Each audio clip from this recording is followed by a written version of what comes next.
I gotta pull up Twitch. I might have to pop off here for a minute so I can focus. It's okay, Betty. Okay. Are we doing the stream on Twitch? On Twitch. Gotcha. I love you bunches. Love you bunches too. Bye. Bye.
Hi guys, we are about ready.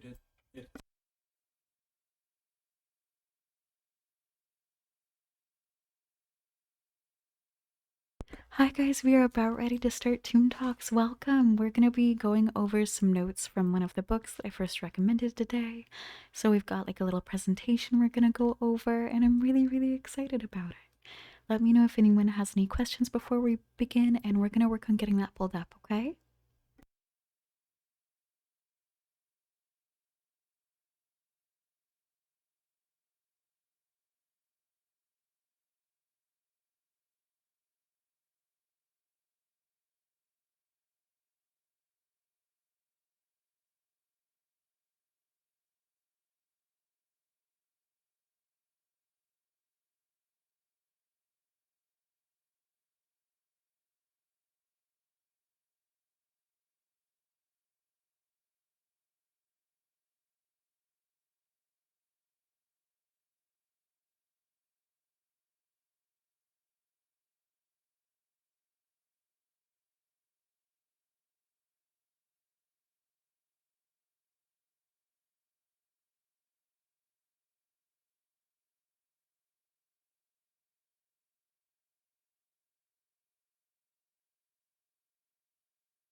Hi, okay, you might need a notebook. This is gonna be like our first kind of class. I've made like a whole presentation based off of our like notes on the first book that we went over called Caring for the Dying. So we are gonna be going over this today. And if you want to take notes, that's totally okay. I'm gonna record this. It's set to unlisted, but I will probably publish it afterward. Heck yeah, that sounds perfect. So let me know when you guys are ready. And if you need a minute to get like a notebook or to get settled or comfy, that's okay.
All right.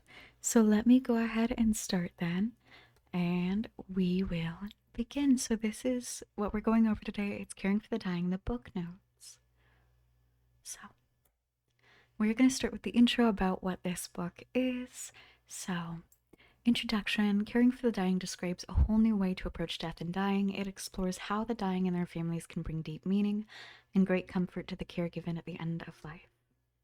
So, essentially, this book is going to talk about the process of what it means to be a death doula, what it means to study and practice end of life care, not only for the person who is transitioning, toward the end, but also their family and what it means to care for yourself as well. So, this is our first slide. We're going to go over what it means to be a death doula. A death doula is someone who guides someone in the transition toward the end of their life. They may also assist their loved ones, advocate for their medical needs and rights, and help someone to process their feelings toward death, move through grief, and feel respected in their wishes for how they die. So, death doula is a broad term because there's a couple different kinds of death doulas. We touched a little bit on this during the intro of the art class. Like, there is a difference between ancient death doulas and modern death doulas. Ancient death doulas practicing the spirituality and ritual community care. Modern death doulas are ones that are often also nurses. They're medically certified.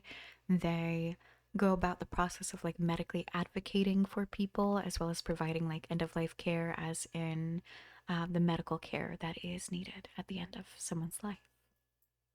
So, we're gonna take a soft pause here. I'm just gonna check in with you guys, see how everybody is doing. And the recording won't be available right away. I'll upload it later, but it'll be uploaded only for people who are subscribed. So only people who are subscribed will have access to the presentation, to the recording, and to the notes. Hi, welcome. We are just getting started. We're just at the beginning of our class, just going over the book that we're looking at, the terminology of death doula, and what it means to be a death doula, too. So, our next slide is going to go over the 3 areas of activities. So, the end of life doula approach encompasses 3 different areas of activities. The first of these involves the dying person reflecting on their life and planning for how they envision the last days of their life to unfold. The second area centers on holding the space for the plans of those last days when the body is breaking down. And the last part of this program begins shortly after the person dies, as family and friends process their experiences of the dying time and begin their work on grief. So, notably, we are going to be going over some heavier topics, as this is Tomb Talks. We're going to be talking very much so like in depth about what a person experiences at the end of their life, as what is included in this book. More so, even, we are going to be talking about the deep emotional process of what it means to care for the dying, as well as what it means to do the great emotional work that is involved with dying. And so that is going to be some heavier stuff. So for any of my sweet people that want to take a minute, evaluate like, oh, this is what we're going over today, I want to make sure that you guys are in a good like headspace. And if you're not, that's okay. Let me know when you are, if you're a subscriber, if you are open for information, and I can send you some notes or some recordings and things, okay? Death is a Mess says, I know during this time, if the patient knows they're passing, a lot of people write journals and memories. That's called a legacy project. We're going to be going over that today. It's really, really cool. I believe that's going to be in one of the upcoming slides, and I think I have two or so slides on that. But it's something I'm so passionate about telling people about because it's so incredible to have something to pass on to people, whether it's your friends or your family, your loved ones. It's so wonderful for them to have something of you so that they know how to celebrate you, what your ethics, your values, your belief systems were. And thank you. I'm really glad you like the aesthetic of the slides. So let's go ahead and move on to our next slide, kiddos. We've got reflection. So reflection is kind of our first area, the first one that we're going to start with. And so Erik Erikson says, has my life had meaning, and has my life been satisfying? These are questions that lead to ego integrity or despair, which ego integrity is when we feel really proud of our accomplishments, when we understand the meaning contained within our lives, and when we have achieved a positive sense of completion, we recognize the legacies that we leave behind. So, if you are approaching the process of death and you're feeling good, at peace with your actions, what you've done, you're feeling ego integrity. Now, on the flip side of that, some of us experience what's called ego despair. Like, I'm not ready to go. I have things left that I wanted to accomplish. I don't like that I made this choice. I would do it differently. And that's ego despair. That's something that many people experience. So, in ego despair, this person believes that their life was wasted. They settle into these feelings of regret, bitterness, despair, and that is a heavy thing that a death doula will often help someone to work through. So, if the dying and the family are not openly discussing dying, or they're trying to maintain an air of normalcy, then reminisce or life review tends to happen only during fleeting moments when the dying person is alone. Real examination of a person's life needs to have structure to arrive at meaning. Without structure, despair is too often the outcome. So, this is something that the book touches on that I think is really important. And we talked about this a bit in our intro class too. But there is a culture surrounding not talking about death when someone is dying. And what that leads to all too often is ego despair, meaning someone feeling like they didn't get to share what they wanted to, someone who feels that they have regrets, someone who didn't, in avoiding talking about death, they didn't get the opportunity with their family, with themselves, to really reach a point where they understood what they were leaving behind, their feelings about death. And without this kind of level of examination, without the support structure, the person who is transitioning toward the end of life is very much so unsupported and does not get to die in a way that feels supported. Essentially, it's a really important part. And that's where we're going to segue into talking about like legacy projects as a way to honor, remember, and understand the values of the loved one who is dying. So the legacy project is something that they might put together by themselves or with their family members, and it continues to speak for them, to tell their story, to express their values, to convey their hopes for those who survive them or who may be born long afterward.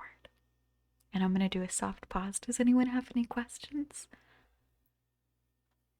I'm going to take a quick water break.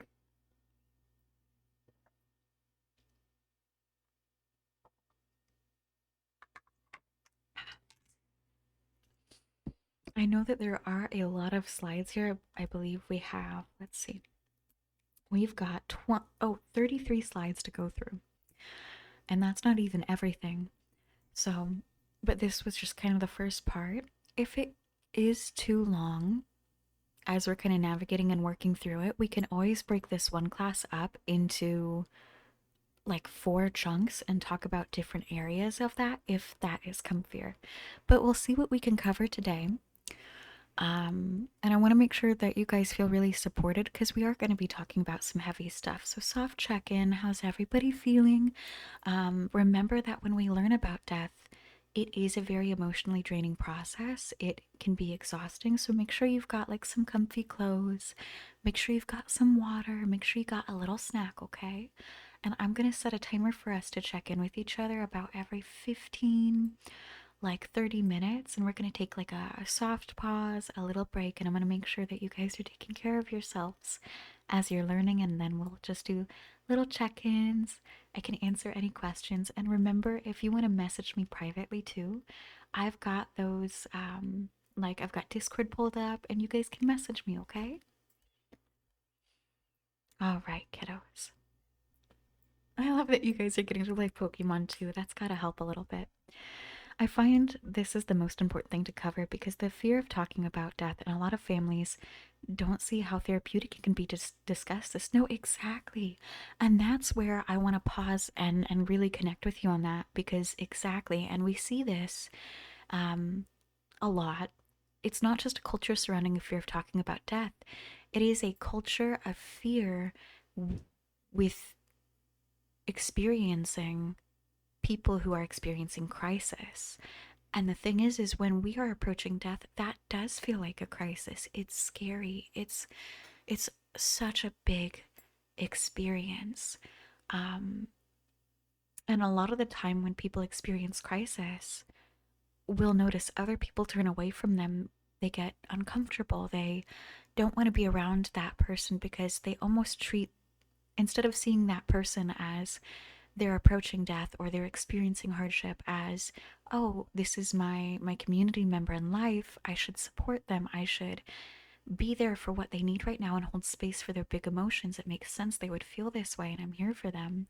Instead, we have a culture where the response has become, I don't want to be around you because I believe that your experiencing of crisis is contagious. And we see a huge, I think, overall in our society, we see a lot of people reacting like that, no matter what kind of crisis, whether it be approaching death or whether it be experiencing financial hardships or more, whatever someone is going through. We see a lot of reactions like that. And something that I adore about, I think, studying to be a death doula is not only do we learn about end of life care, we learn that wrapped up in that is the care of the living.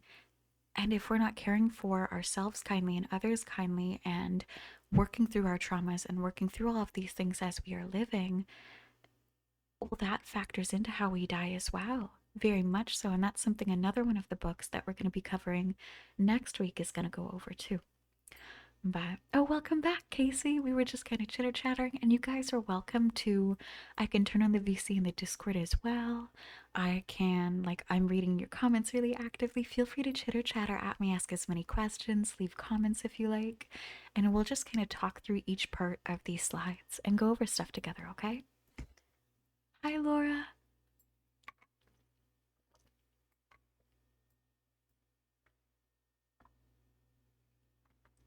All right. And so this is the beginning of the reflection process. So next is the legacy project. And we've got a couple of slides on these, I think one or two or so. So a legacy project. So working on a project with your loved ones when your time begins to come to an end in order to spend precious moments together, talk about values, and leave behind something that will tell future generations who their ancestors were and what was important to them. I love talking about legacy projects. I like to say it is never too early to start one. So, a legacy project can look so many different ways. It can be a scrapbook that you put together with a grandparent. It can be a book that your grandparent wrote about their experiences, or a book that you write about your experiences. It can be poetry. I've written 2 legacy projects so far, and I keep them as like little documents, essentially, like if I pass, because we never truly know. My people that I leave behind have these little collections of all of my poetry, of like all of my pictures and things that I wanted them to have, and they know what I wanted to leave behind, essentially. And we can work on this by ourselves as we kind of confront our feelings about our own death, our own mortality. We can work on this with other people. We can work on it on our own and share it with other people, which is something I often do with my friends. So, this can be something you work on by yourself. This can be something you work on with your family. This can be, your push to do more projects with your family, your friends, your loved ones, your chosen family, because this is what speaks for them after, they're gone or after we're gone. So it can be a memory book, an illustrated box. It can be like a time capsule, like, the kinds that you made when you were a little kid in school, where you had like the little box and you put in all photos of yourself and your friends and letters to your future self and all of these things, and you buried it. That's a legacy project. It's a great thing to do. Death is a Mess says, I already have a book dedicated to what happens if I pass suddenly. It isn't the same, but it's a good idea to start it when you can. Absolutely.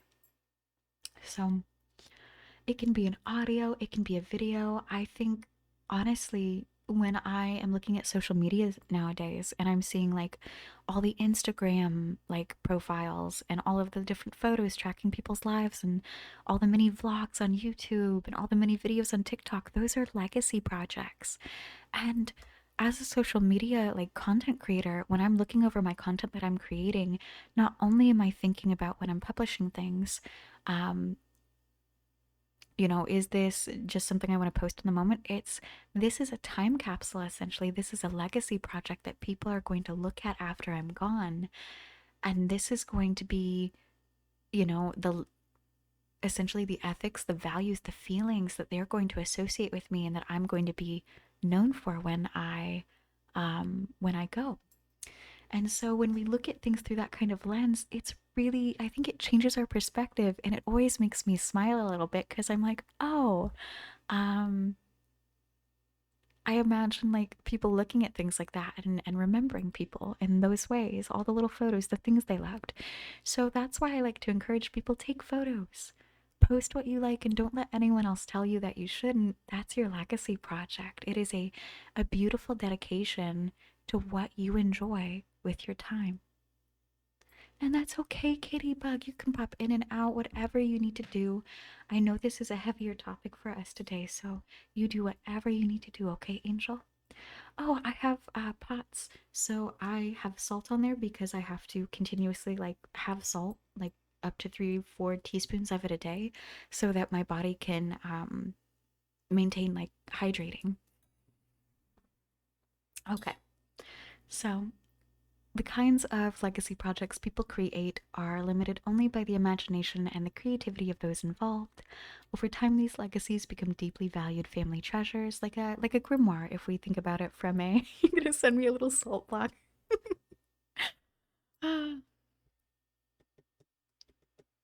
Oh, that's okay. I'm going to be uploading the recording for subscribers only. So, yes, absolutely.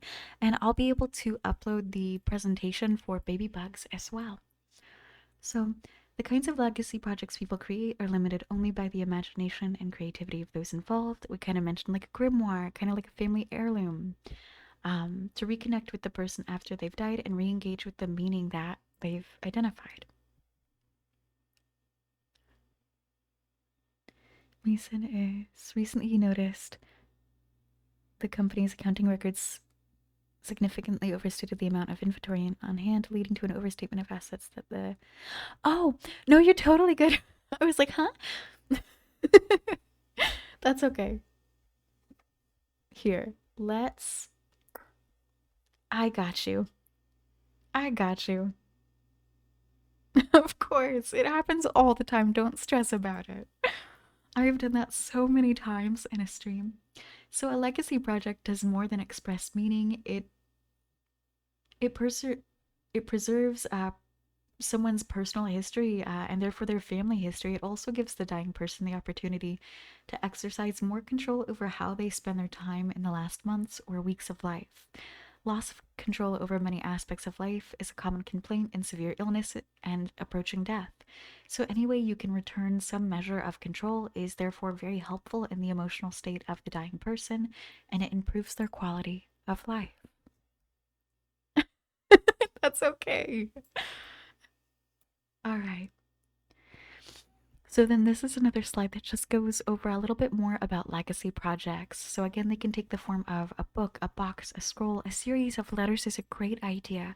Um, like for example, I collect every letter anyone's ever sent me and I keep them all in a little box as a legacy project, like a little collection of people who I have loved and people who love me. And that's a really wonderful way we can keep like start to begin a legacy project. If you've got birthday cards from when you were a little kid, all these things that you've collected. They can also, for my really crafty people, I know a couple of us knit, do quilting and things. We can make quilts, we can make afghans, we can make a fabric wall hanging, something with wood, a mosaic, audio recordings, and more. There's so many things. For example, a legacy project that was handed down to one of my parents was their grandmother's afghans, things that she had handmade. And that was something that she left, and it was beautiful. So you can also leave things that you create as legacy projects. So essentially, it can look different depending on what you center as an important aspect in your life. If knitting, crafting has been such an important part of your life, you might create an heirloom, a legacy project that is like a knitted blanket. If art is important, you might create a series of portraits or leave it behind an art notebook that kind of illustrates what was important to you in your life. There are so many ways that you can create this legacy project, and there's no wrong way to do it. Above all, it should focus on how the dying person hopes people will remember them or the messages that they wish to speak into the future, perhaps to continue influencing the people who go on after they die. In other words, the emotional, intellectual, and even spiritual inheritance that family and friends receive because this person was a part of their life. This form of legacy is much more valuable than money and objects that a person might pass along. That would be adorable. Shelter cat toys. No, absolutely. You could even do like a little collection of like just pictures of cats that you loved to spend time with, names of cats.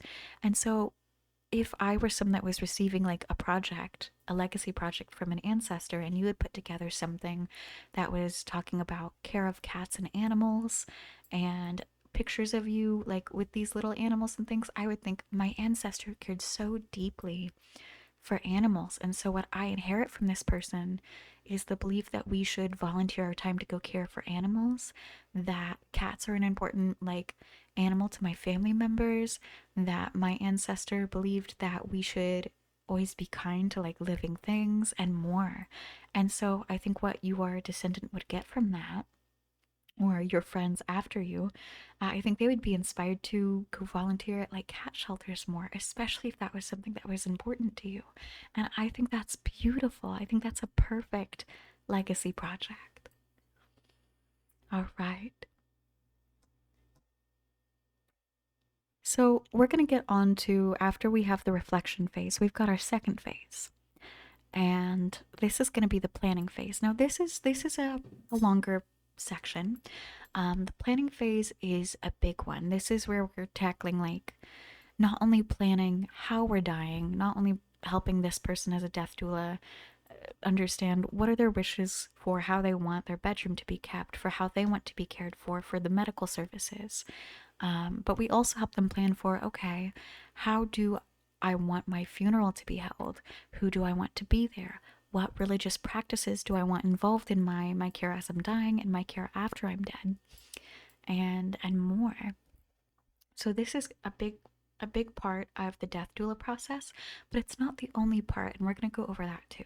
And quick water break.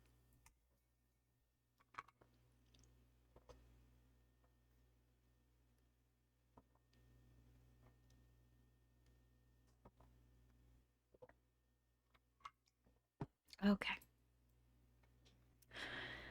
So a dying person can feel more and more diminished as they end or as they near the end of their life and face progressive loss of things like identity, autonomy, functional ability, and control. We cannot control how or when we die, but we can control how we live through the dying process.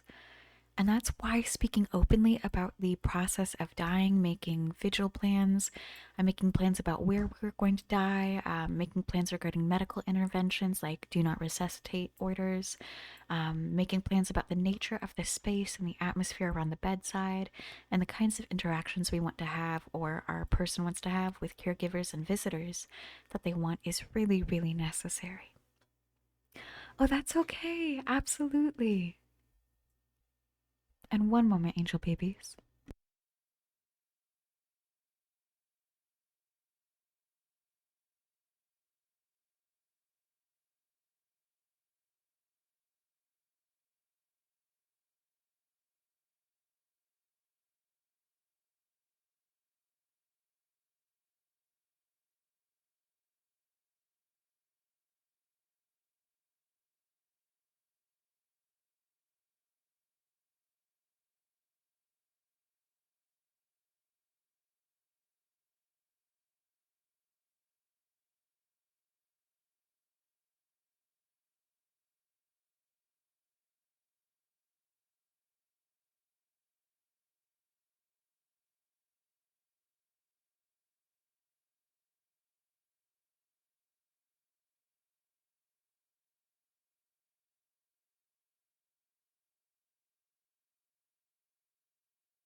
All right, kiddos.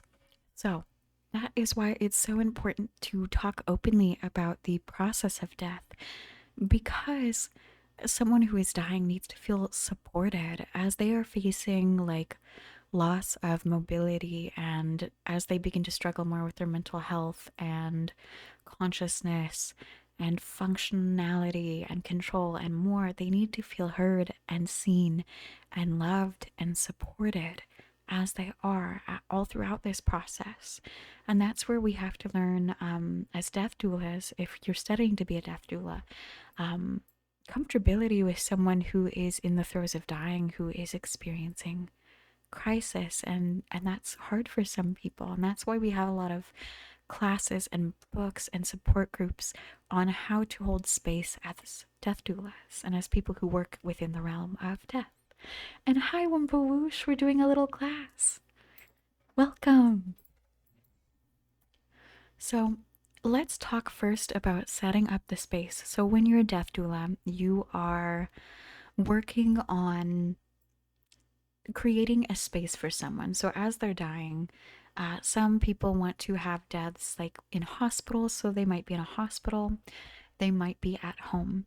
And so when they're at home or whether they're at the hospital, we want to consider their senses.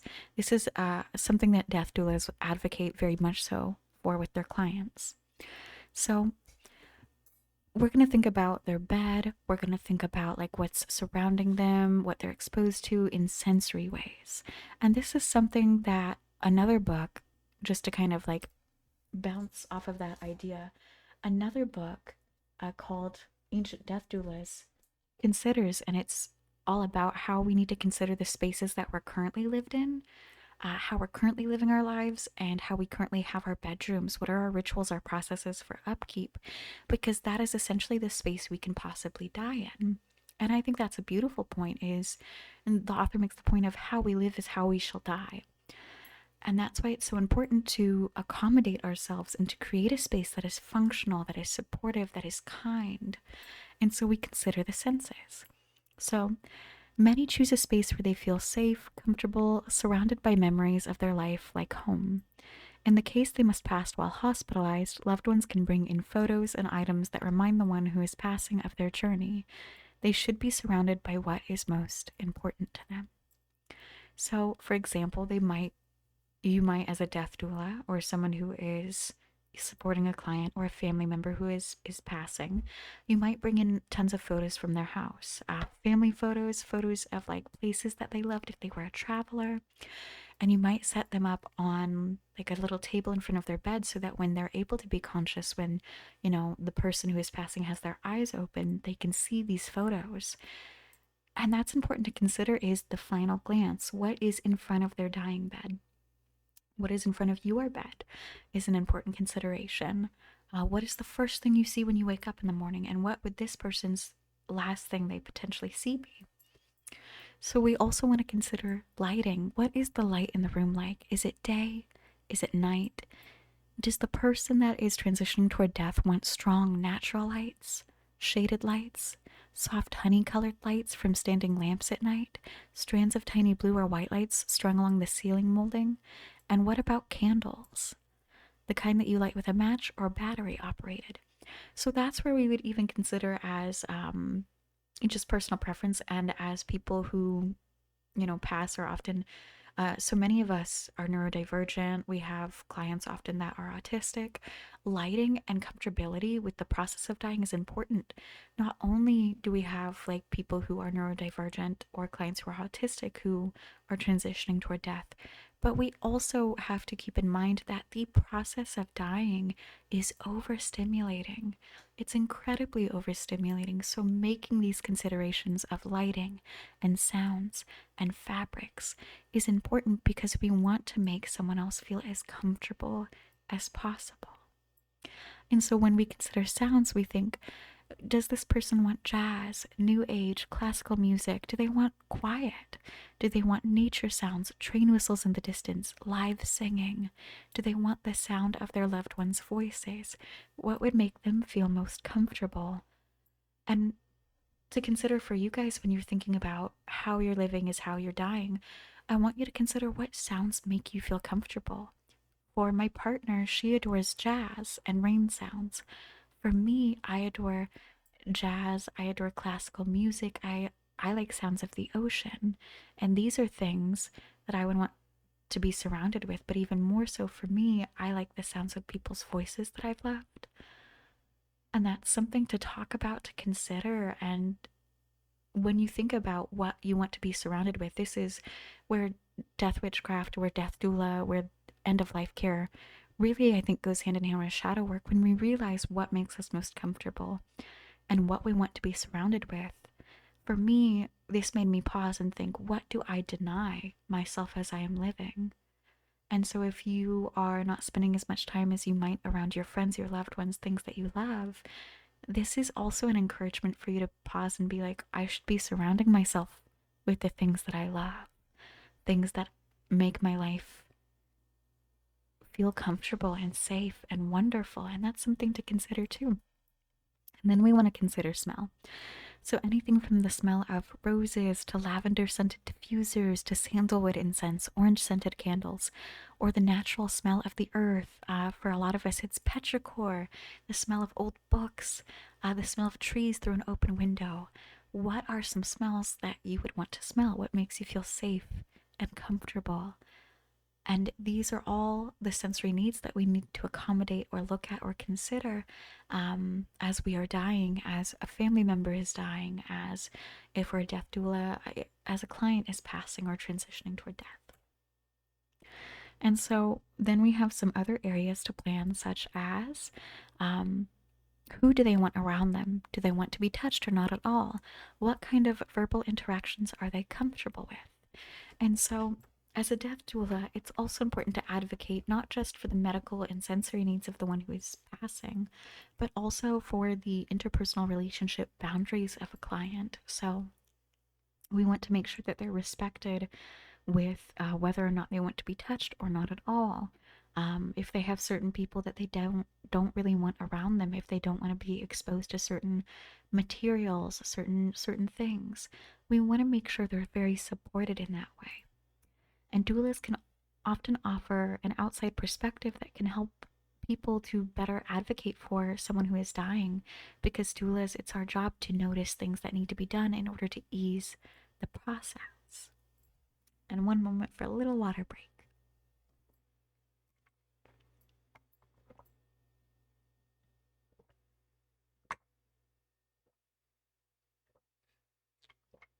All right, that's a little bit better. And a soft pause just because my timer is about to go off. Hi, kiddos. How are we doing? How's everybody feeling? Make sure that you've got some water. Make sure you've got a snack. Make sure that you are as comfy as possible as you can be. And if you have any questions, any suggestions, if you have any comments, anything, let me know and I can go over stuff with you, okay? Oh, hi, Cat in the Box. We're doing the Tomb Talks today. We're doing a little presentation, a little class on everything.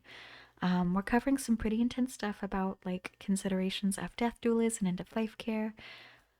Oh, you redeemed Starboys? Oh my god, you're so cute. I'll have to tell Safi. Thank you, honey. We get coffee. I need to do a little coffee emote for you guys. That would be really cute. Let me send you some little moths. Thank you, honey.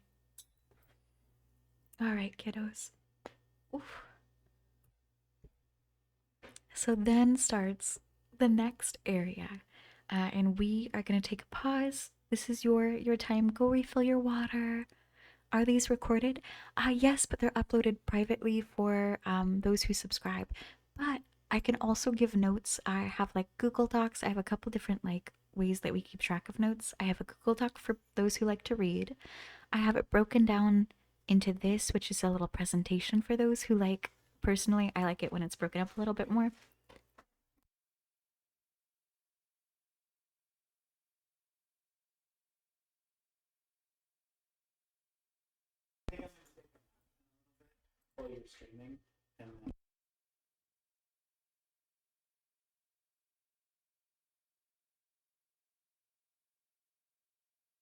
Seffi's very excited.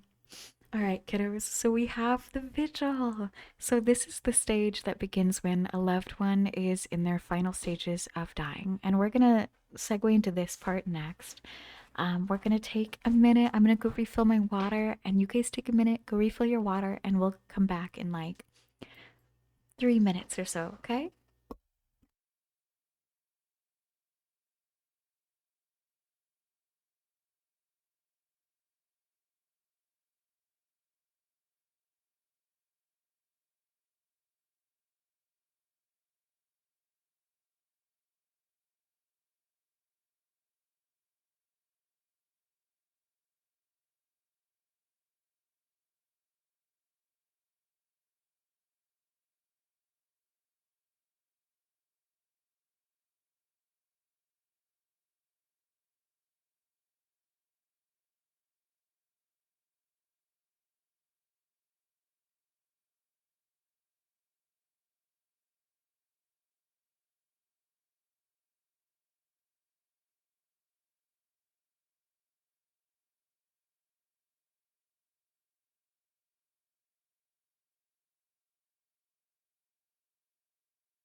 I'm really glad you like it, Wumbo Wish. That's literally what I was doing to like prep for today's session. Is I just kind of like read books for us ahead of time, like a couple weeks ahead of time, and I take like notes and I compare them to my other books and reference, and then I make us little presentations, and voila. I actually love it. It does remind me a lot of school. So you guys take a couple more minutes. Make sure you guys have got like some good little snacks and things. Take your time. And we will start again in just a moment, okay?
All right, kiddos, I feel like that's a good level break. Now we're going to start to talk about the vigil. All right, kiddos, I feel like that's a good level break. Now we're going to start to talk about the vigil.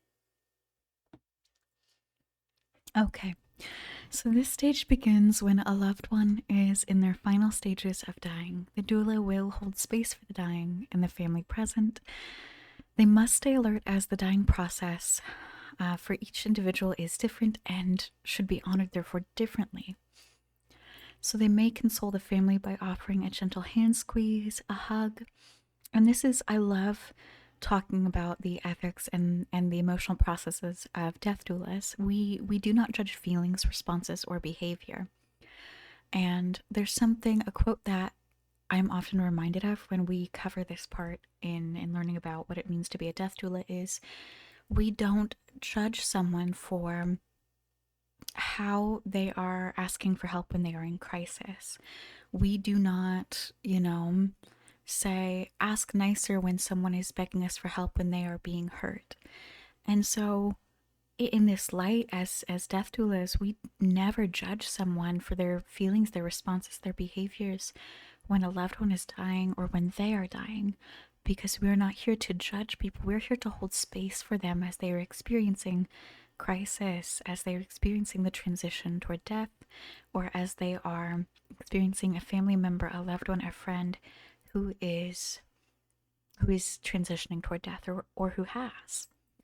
And another note, something to note, death doulas don't just work with people who are transitioning toward death, but they can often, in the spiritual side of things, work with family members, people afterward who have already had loved ones pass and didn't get this space to process it the way they needed to. And so death doulas are also important when we are still healing and processing certain things as well. So instead, we, by our actions and words, convey our support, we normalize feelings, we model behavior, or we gently guide family or friends into a deeper exploration of something that they're struggling with. As a result, and in ways that are often mysterious, the doula opens the door to moments of understanding, appreciation, healing, and even transformation. And another important, very important part of our job when we're working with someone transitioning toward death, especially surrounding their family and loved ones, is we need to pay attention for imminent signs of death so that as this person is dying, as they are taking their last breath, we can make sure that they do not die alone. So if we are the only supporting person for that person, we want to make sure that they feel cared for, loved, and that they are not alone in that last moment. Or we want to make sure that their people are present and very aware in this last moment so they can be surrounded by those people that they love. And that's the vigil. So during the vigil, the doula will assist family or paid caregivers like medical staff, if the doula is not also medical staff, with basic physical care. For the most part, that means making sure that the person's mouth and lips stay moist, wiping away any drool, and applying a cool compress if someone who is dying spikes a fever. The doula will also assist in repositioning a person, changing bed sheets while the person is still lying in the bed, and more. This is a part of the making sure that the person that we're working with is as comfortable as possible, that they are as cared for and supported as possible. And also during the vigil, that means that we make sure that they're being respected by caregivers and by family. So this is something that I think is so important to mention when we talk about what a death doula is and the role that they can play and why they're important. Is as people are dying, they will often experience unkindness from sometimes paid caregivers, medical staff, even family members, and they cannot advocate for themselves as they are passing. And so they can more easily be taken advantage of in these moments. And when you hire a death doula, when you have a friend who shows up as a death doula, or when you just have one present, they're able to advocate for the person who is transitioning toward death and be like, this person does not want to be spoken to like that. This action or this touch is not appropriate. You need to be doing this and not that. And they really advocate for that person's wishes. They make sure that nothing is performed or done, or, that they're not treated a certain way that they would not consent to if they were able to. And that's a really important part of being a death doula, is advocating very much so for the family and for the one who's dying. So then we kind of have this next part, which is the ritual. And the ritual is really important as well. So, soft check in. How's everybody doing? I know we covered a lot in this last section during the vigil. I know it's kind of a heavy one. And the vigil is something I think a lot of people mostly associate when they know about death doulas with, is the process of just kind of caring for the dying.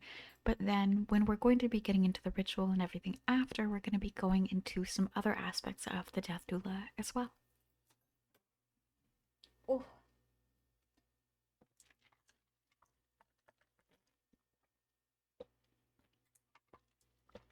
You're doing okay here? Okay, perfect. And make sure you guys are taking care of yourselves. Drink some water and be gentle with yourselves, okay? So we will segue into our next part, which is the ritual. Okay. So rituals help people mark a transition from one reality to another in a very ceremonial way. So oftentimes we will see like certain depictions of this process in spirituality.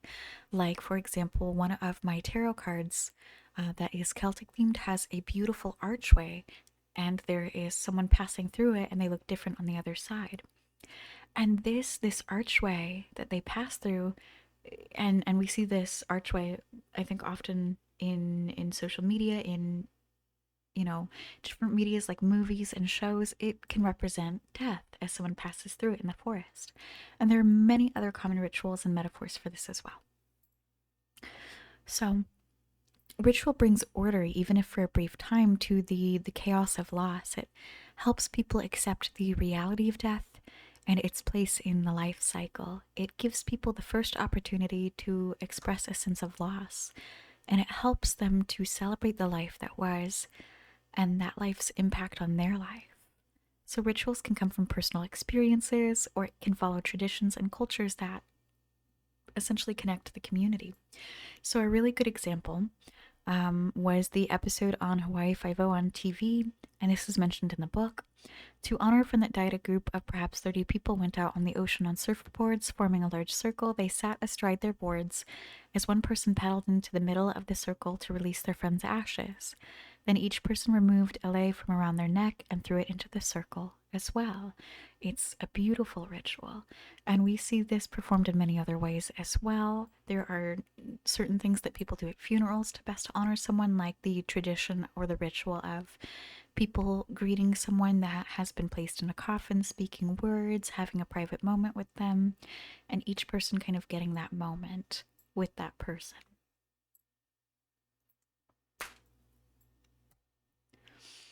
Now, the next process is reprocessing.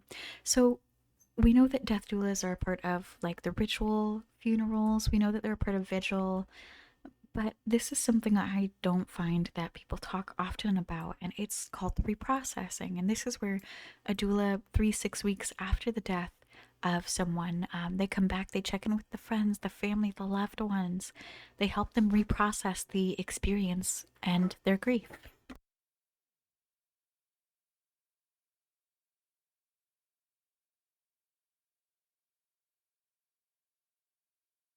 And this is an incredibly important part of what it means to be a death doula. Is you're not just providing emotional care and physical care and support through the process of the transition to death and in the moment of death and the rituals associated with that, but you're also providing support and assistance with emotionally processing emotional aftercare with those who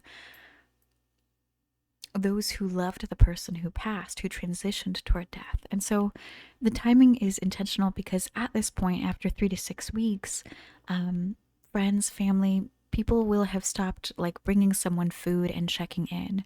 And so there's this process where after someone passes, people often bring like food, support. You're having neighbors visit saying, I'm so sorry this happened. How are you? Here's like a casserole. Here's some food. The ritual of food is beautiful in supporting our community members when a loved one passes, but then often we find that afterward there's not as much support, and that's where a death doula will step in because this is the point where, and quote, that is when the vacuum left by death starts to really be felt and the grief takes hold, which is why this is the time to start reprocessing the death. So, the process of processing when someone dies is like an onion, and we are peeling things back layer by layer. It's like any other kind of healing. It's like any other kind of emotional process we move through or heavy experience we move through where we lose something. It's not a straightforward path. We don't, have a point A, here's the experience, and a point B, we're done, it's over, I've healed. It's much more complicated than that. And so we have kind of an onion-like process where we're peeling things back layer by layer by layer, getting more vulnerable and feeling things even more intensely, and we feel things in waves. And so we're going to hit this point where someone is reprocessing the death and they're feeling it perhaps even more so, which is why it's important to have love and support. And so we find ways to reframe the troubling and painful experiences to lessen the emotional impact the face of their loved one dying, the hurtful things that were said in the process. Because, mind you, as we are approaching death as people and as things are going on, there's often complications and things that were said, and there are traumas that we experience with watching people pass and transition toward death, and we need support in the process and in the processing of that. And so the reprocessing can also involve continuing to work on the legacy project and involving kids, other community members in the process. And this gives support for emotions and a way to work through the things that we're experiencing at that time. So then we have what's called a closing ritual. And this is an official ritual that marks the ending of a doula's time with a family.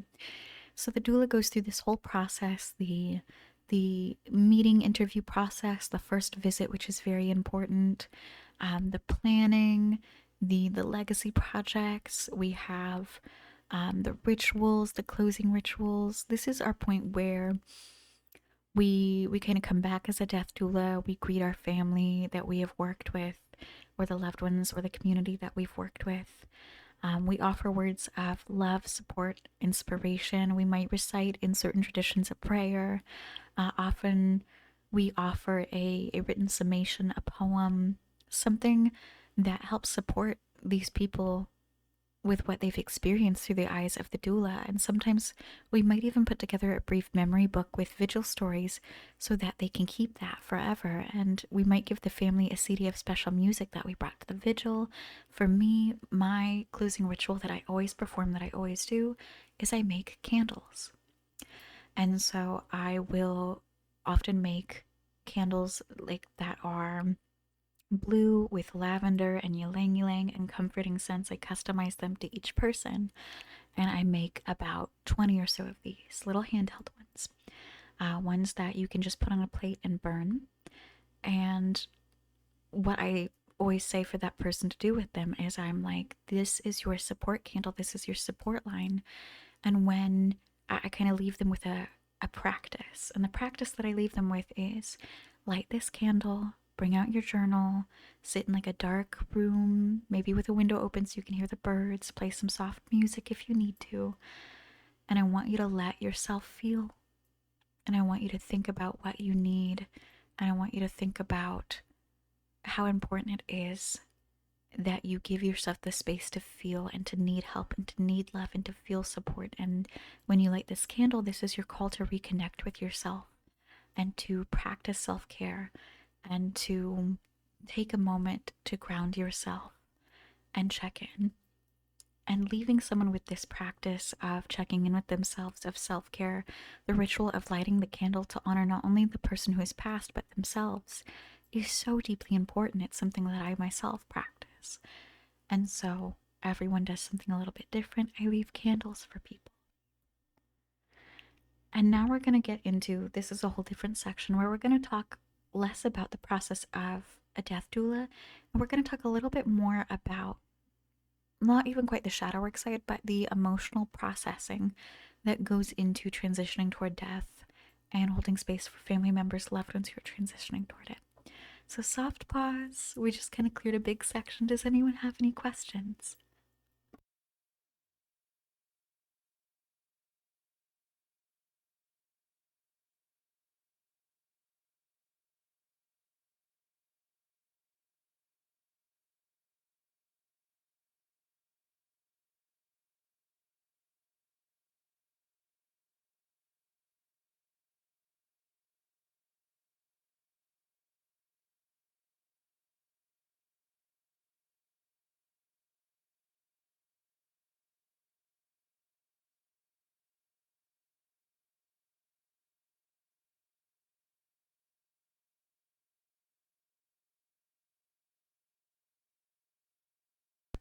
All right, then we will go ahead and segue into the personal experiences section of our class. We've got about 30 more minutes, so we're going to try to cover at least, I think, a couple more slides. Let me see. Let me check in and see. Because we're about on slide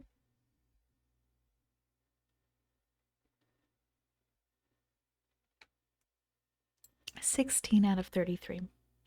So we've got personal experience, we've got myth and tradition, we've got understanding your own ideas about death, and we've got Christine. And then we've got the takeaway, the breakthrough, and a couple other notes.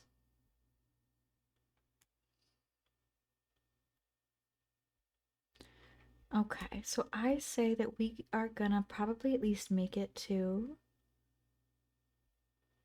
slide 19 today, and I think that that will be our soft little like stopping point, and we will do like our next class on next Sunday. We will kind of review the material a little bit, and then we will go over all the rest of the slides and talk about it, and then we will kind of, that'll be like probably the first hour of class, and then that gives us the second hour of next week's class to kind of hold space and talk about things and share your feelings about the class so far and the materials we've gone over.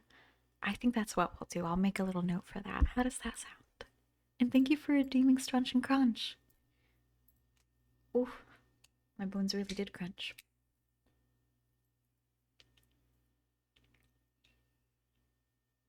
All right.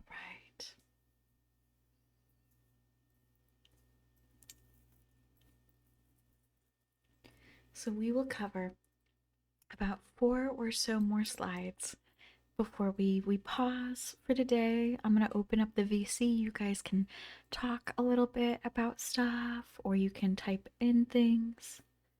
I know you tend to forget to stretch. Thank you, I do. That's so sweet. Okay, kiddos.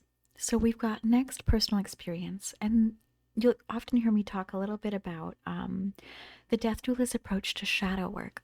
This is it. This is what I wrote a whole little book on, actually, that'll be published or available for you guys probably in the next month or so. And it's about how to perform shadow work through the lens of the death doula. So this is where I got the inspiration for that, and it's going to start here with personal experience. So we all have our own myths, traditions, and personal experiences with death. It isn't about what she saw, it was about what she projected into the future. And so essentially what we're going to go over is, as we're approaching dying, we have many strong feelings, reactions, beliefs that come up for us to process and really confront. And so a good example of this is Anna was afraid that Frank would suffer horribly and couldn't bear to watch because of her past experiences with watching people suffer in death. She feared what would not happen because of her past. She feared what would not happen because of her past experiences, and sometimes we have to acknowledge that current experiences and future ones may not conform to our past experiences. That's deep shadow work to be confronting, especially when we're approaching death. So sometimes when we have formative experiences surrounding things, we start to believe that that's true for everything. And so as Anna was approaching death, as Frank was approaching death, Anna was afraid to observe Frank moving through the process of transitioning toward death because she had watched so many people suffer and be unsupported, and she feared that experience being repeated in her loved one, which was really hard. Hi, Angel Baby. We're going over Tomb Talks. This is our little Death Witch class. Just a soft content warning. We are covering some really, really heavy stuff right now. So take a minute. Let me pause since we've got a new person joining. We're talking about really heavy stuff about death. I just want to make sure it's a good topic and that you're in the right headspace for it, okay? And let me know if you have any questions. So, Anna hadn't come to accept that death isn't always painful, and that expectation overshadowed her entire experience. So for her, in the book, she isolates herself away from her husband, her loved one Frank, because she doesn't want to, it's hard to be there for others who are in a lot of pain. And then she realizes that no, he's not going to have a painful death. He's, going to be very supported, like medically, he's going to be very supported emotionally and loved. And she's able to make her peace with this past formative belief so that she can have peace and as much time as she can with her husband as he's passing. And that's why we do a lot of reflection, I think, both as death doulas and those who are, experiencing moving through the transition toward death, or holding space for a family member who is. We have to do a lot of deep inner work because it is a very emotional job to approach death, to hold space for those who are as well. And so here's myth and tradition. I love this slide. People's myths can impact their treatment choices, the place a person wants to die, the medications they choose to accept, and the way they interact with family, how they handle broken relationships, how they openly share their feelings about death, and how the body is treated after the person dies. For example, in the book, an older Jewish man preferred to be wrapped in a shroud and placed in a pine box. Sometimes personal experiences can conflict with traditions, and so it's important for us as death doulas to ask the dying their plans and what they want for a funeral. There's an example in the book where a man doesn't get the chance to communicate what his preferences for what he wants when he's going to pass are, and then the death doula, as she is kind of holding space for the family and helping them because there wasn't a plan in place, they end up burying him in a way that other family members argued that he wouldn't have been comfortable with. And that's why we always want to have open talks about, if we can, death and what our loved one wants as they are transitioning toward death, because we want to make sure that they are buried, that they are treated in a way that they would have wanted to be. And that's why it's important to have that conversation. So the myths people hold on to may not be entirely clear to them, even though they can be extremely powerful. They may be revealed only in the way that people behave or speak about death, about medical treatment, which is why a doula's presence is really important. They're trained to be especially observant in discussions about death and the dying process. So, for example, if a client is like, I don't want medical care, I don't want, and this is something that's mentioned in a couple different books, is a lot of women, as they're dying, sometimes they don't always want medical care. And that's because in the past, many women have experienced medical neglect or malpractice, where they haven't felt respected touch-wise by medical practitioners. They haven't felt like their pain levels were treated ethically. And so they move away from passing at hospitals, or if accepting a lot of medical help and support because of the pain they experienced during their lives and the pain of their mothers and their grandmothers and so on. And that's where a death doula can come in and hold space for them and validate their feelings and their experiences and help them to kind of process and move through this, and help that person, if they need, advocate for themselves with medical care if they need, or make sure that their decision to not be touched in any way by medical staff is respected. And so this is where this comes in, this really important part about understanding your own ideas about death. So to begin, the dying person, or even, us as people today who may or may not be dying, We can make a list of every death that we remember, people, animals, identify the ones that seem most important, and then the person should tell the story of each of those deaths as it comes to their mind. The most salient parts of the experience will get revealed in the telling of the story.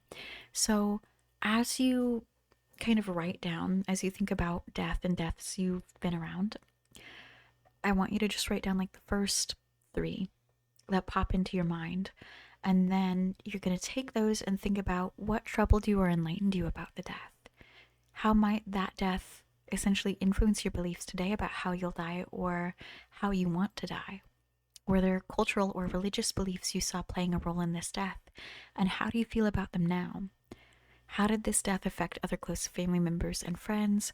How does that impact you and what you want for the people close to you as you pass? Did that death leave you with regrets that you hope to avoid in your dying process? And what elements of this experience might you want to incorporate into your death and why? And so, when I first practiced this, I thought about, of course, like deaths of family members. I really sat with this and realized that a lot of my beliefs about death very much so came from the deaths that and funerals and things I was around when I was a little kid, like with my great grandmother's death in high school and my my grandmother's death in when I was a little kid when I was 10 or so. And a lot of those were very painful deaths where, women were medically neglected or they weren't ethically provided treatment, which very much so in the past influenced my trust of doctors and medical staff and medications, and essentially it also influenced like how I wanted to die and my beliefs about death, believing that it was always painful, believing, certain things. And moving through that process, working on that as a death doula student has been really, really important. And when we as people take a moment to reflect on these things, when we go over this, we can see, I think, not just in the realm of death, but this is essentially a shadow work, a great shadow work exercise for many different areas of your life. We can see why we have the formative beliefs we do all across the board, not just with death, but in life, in love, in romance, in relationships, in career. When we stop and we make a list of like 3 to 5 formative beliefs, experiences that we were exposed to surrounding different areas, we can start to really work through those things and open ourselves up to new ideas where we are supported in our authenticity and where we're supported in our needs and our desires regarding these topics. So here's one written by a woman named Christine. Her belief was, death always comes at inopportune moments. It doesn't care about the devastation left behind, the lives turned upside down, the future hopes or the plans shattered like a glass dropped from soapy hands onto a stone floor. The bitter truth is that a woman's life is quickly forgotten. Men replace them as if they were interchangeable after death.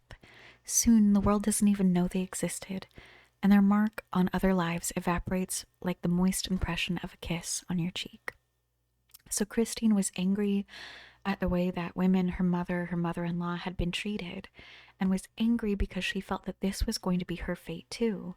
For example, in the book, she notes that her mother and her mother-in-law had husbands that kind of replaced them with other women, even as they were in the processes of dying, and that they weren't present for them as they were passing. And experiencing something like that, seeing something like that when she was approaching death, made her push away her husband Craig and not allow him to care for her. And she said, when I think about Craig finding someone else after I'm gone, I'm extremely angry, she said. I realize it's childish and selfish to wish that he never loves again. I feel like I did when I was 12, and I'm also afraid that I won't be remembered any better than an album of photographs stored in the attic, which is something that, she had seen and experienced with looking at the deaths of other women in her life.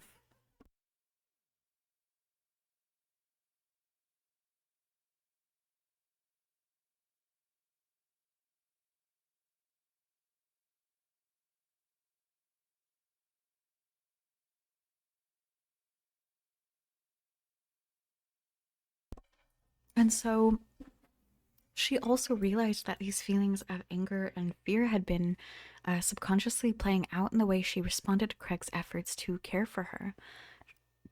She had been making him feel that what he did was never enough or done well. In a sense, she was pushing him away before he had a chance to abandon her. And as a result of these insights, Christine was able to change the way she had been relating to Craig and open up a deep conversation between them about what would happen after she died. Exposing her hidden myth helped her to change the quality of her life and allow her to work through these feelings about the future beyond her death. And in the end, Christine was able to die very peacefully, and her death doula is the one who's kind of noting this. And this is our last slide that we're gonna cover. Is the takeaway of that. And so we can see, moving back to this slide really quick, how important it is for us to really confront and work through our personal myths, not just associated with death, but all across the board, because it affects the process of dying and the process of living. So when we experience certain things in our lives, like if we see that our parents aren't kind toward each other and we grow up surrounded by experiences with not always supportive or kind relationships, we can have this formative belief, for example, or this personal myth that relationships are unsafe. Or we can have formative beliefs surrounding like end of life care if we, as children have a lot of negative experiences, or we see a lot of stuff surrounding funerals where, stuff happens where we're like, oh, death is always painful, or it's scary, or it's, you know, one that I come across a lot is the fear that funerals are always going to be extremely expensive and that those who are dying are therefore parasitic in nature. That's something that I've heard a lot of people talk about, and something that I've heard a lot of people talk about is their fear with dying, that they will be too much of an expense, which breaks my heart. And when they're able to kind of think about why they felt that way and how it has kind of influenced their how they want to die and their process with that, it gives them the opportunity to not push other people away as they're dying, and instead to hold them closer the way that they want to feel supported and loved. And so the takeaway is that these beliefs, these formative beliefs, turn into judgments, which would make a doula ineffective if they are revealed during an interaction with a dying person or a family member. So sometimes people ask a doula what they would do in a certain situation or what they believe about the nature of dying. Questions such as how they should deal with unfinished business, how long before the person will die, what they will experience at the very end, or what happens after death. But a good doula will not put forward their own beliefs, but will rather stay right in the middle of these questions, providing the space for someone to think about how they would answer their own questions. They don't supply an answer. Because to struggle with such questions stimulates the development of answers that have great personal meaning for someone and may even be transformative for the person who is asking the question. So if someone who is passing is asking a death doula,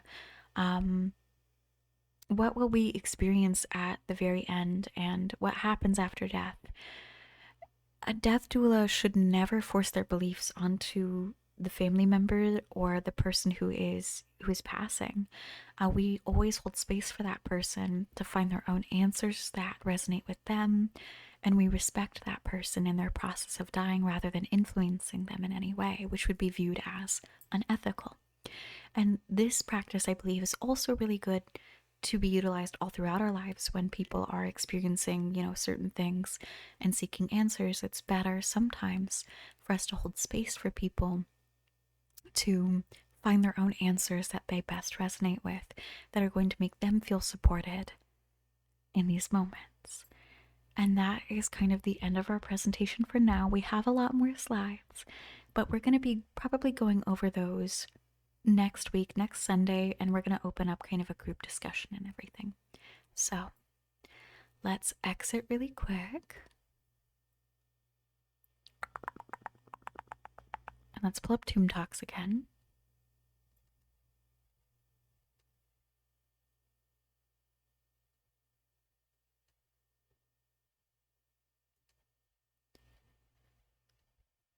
All right, 1 second, kiddos.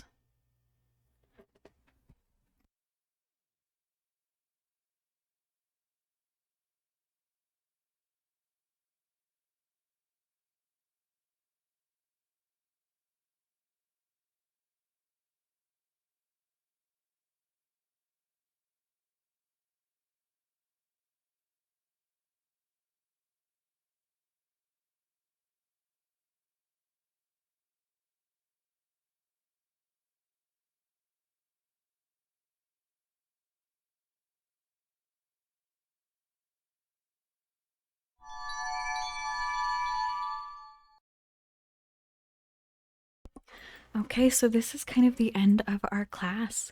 And this is where, oh, here, let's hit Tomb Talks. There we go. Oh, that didn't do it. Okay, we'll just hit this one then, that's fine. Okay, so this is kind of the end of our class. This is where I will kind of open it up for you guys to like talk about your feelings, your thoughts, all of your stuff about today's class. I know we covered a lot of heavy material, so again, soft check in, kiddos.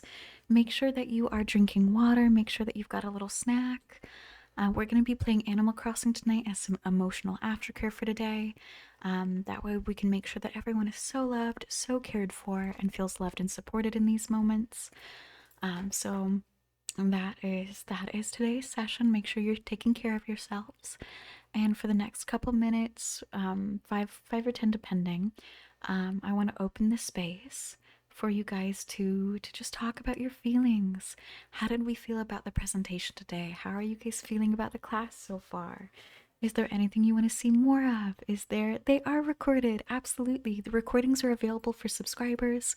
They'll be posted on Twitch under subscriber only, and they'll be also posted in the Discord, and I might upload to YouTube for those who wish for that as well.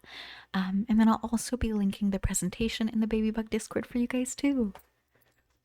So, yeah, let me go ahead and just open the space. Does anyone have any questions? How are we feeling about today? Does anyone need any love, any support, or anything like that? And take your time, kind of think over any questions you might have, and then we will just kind of like start to wind things down a little bit for today's session.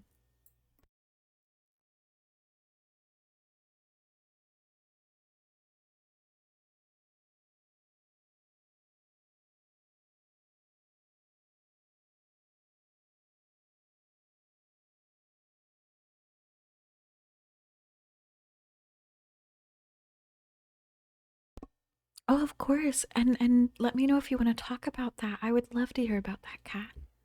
And support you right now. You're feeling fine. I'm so glad, Angel Baby. I saw that you were playing Animal Crossing. That's such a good self-care practice. How is that going?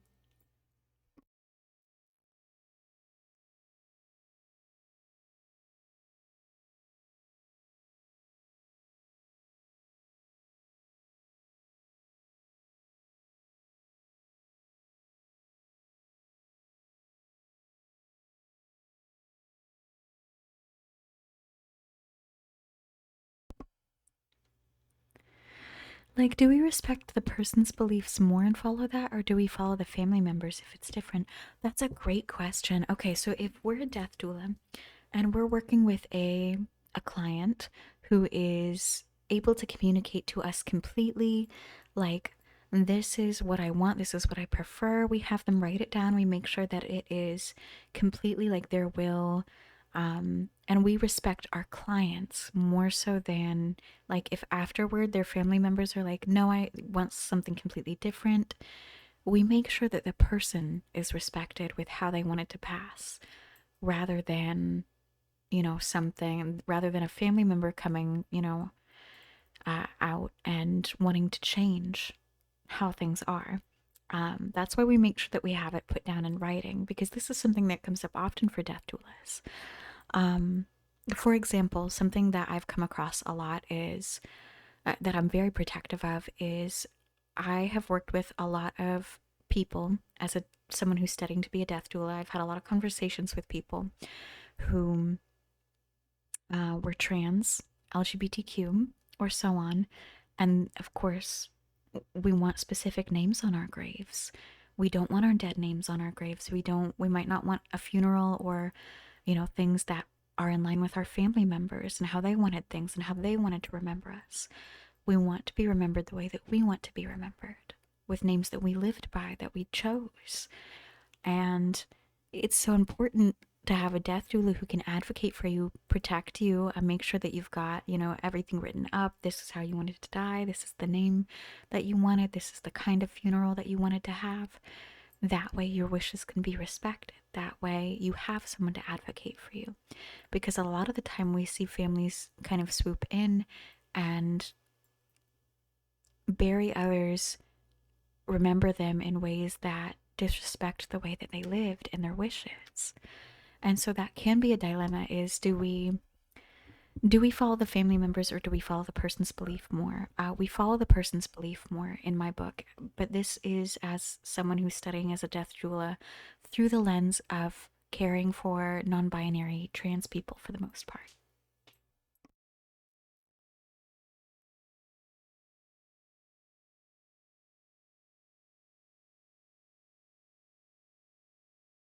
And let me know if you have any other questions too. I know that's like a really big topic and it's so important to talk about too. Of course.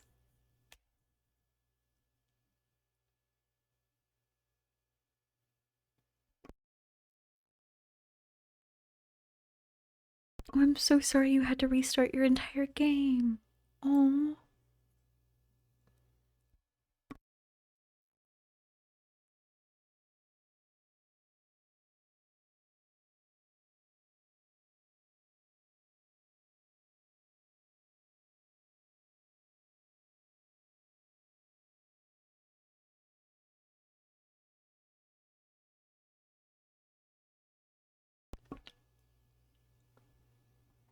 All right. You're also tempted to restart your game so you can change your names in it. I think that sounds so cool. I do that a lot. I've been I think I'm gonna finish my island before I start over in Animal Crossing, and then I want to rename stuff. So I feel that so much. So, a little bit of lightness, a little bit of aftercare. We are going to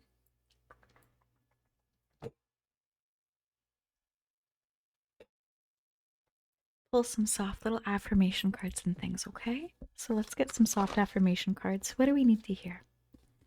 Just after a heavy class. What are our soft little affirmations for the day? What aftercare do my people need? Okay, your aftercare that you need, I pulled the grounding card. So make sure that you get really grounded, really present afterward. Spend some time taking deep breaths, spend some time doing some breath work. Sometimes a shower can be really grounding. Taking a minute to kind of spend some time outside. Yes, get out the marshmallows, the squishmallows, the hot cocoa. Again, anytime we have this class, I'm always going to recommend that you guys really deeply take care of yourselves. Do a grounding practice, play some Animal Crossing, watch a cartoon, not a scary show, but a soft cartoon. Watch some Gravity Falls, some Summer Camp Island. Ask your loved ones for hugs. Because as we're learning about end of life care, as we're learning about graveyard magic and all of the things that kind of fall under the umbrella of death witchcraft and practices associated with death, above all, we want to make sure that we're holding so much space for our feelings. So, your guys' affirmations are: I ground and rebalance my energy. I am a multi talented, complex human being. I embrace and I love who I am. I can move in whatever direction I need to accomplish my goals. I have many opportunities to rejuvenate and start anew. I'm going to create with a new perspective and outlook. And those are our soft affirmations for today. So, let's see. I am also for self care. I have timed things so that I can send you guys to Vendy's channel. Vendy is an absolute sweetheart, and I believe Vendy's doing a cooking channel today. I joined it after last time's our last session of Tomb Talks because I was looking for where can I send you guys for some aftercare, some softness, some gentleness.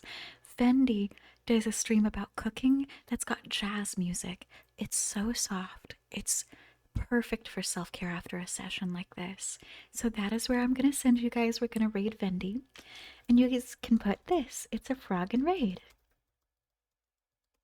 which is so soft and adorable. And you can use the little frog emote if you click the little like smiley emotes. It's under global, or you are free to flood with like little moths and things. Perfect. You guys can flood with moths, or you can say that it's a little moth raid. Whatever is most comfy for you guys.